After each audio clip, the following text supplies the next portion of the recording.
Hello, my name is Joseph McDaniel and I'm an Arizona bankruptcy attorney, and since 2005 I get to tell you that I'm also a debt relief agency and that I help people and businesses file for bankruptcy. Today's musical bankruptcy question is, what should I wear to my first meeting of creditors in my Chapter 7 bankruptcy case in Arizona? That question is not a silly one or a frivolous question. We all know what to wear to a baseball game, or to church, or to a business meeting, or to a picnic, or to play golf, or tennis, if you do that sort of thing.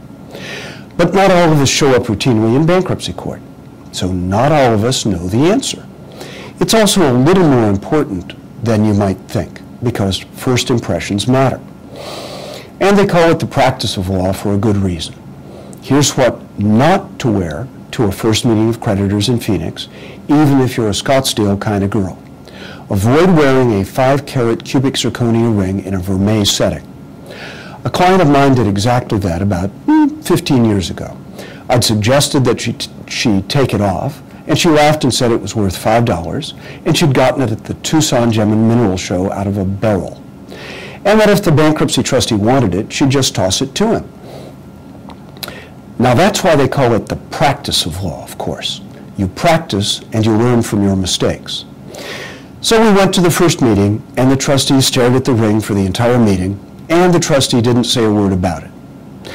The next day I received notice in the mail that he'd hired a lawyer. The next day I received a motion for a Rule 2004 examination of my client, and a request for production of documents. And my client and I spent about a year, off and on, demonstrating the truth, which was that the poor lady didn't have a pot or a window out of which to throw it.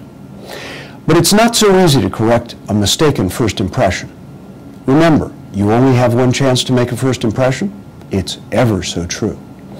And if you buy a great replica of a $5,000 Mont Blanc pen after you file the bankruptcy, don't bring it with you to the first meeting to take notes. The trustee isn't blind, and he knows the liquidation value of everything on the planet because that's part of his job. I'm not telling you this to help you fool the trustee. I take it for granted that you were honest and complete and accurate when you filled out your schedules, because otherwise you have an opportunity to take a fun-filled vacation at Club Fed, all at government expense. But some things are just bonehead maneuvers, and teasing the trustee with worthless junk that looks just like valuable assets is one of those maneuvers. So what do you wear to your first meeting of creditors? Well, I think that if you wear the same things you'd wear to a picnic, you'll do just fine. Although frankly, the picnic would have been more fun. Thank you very much.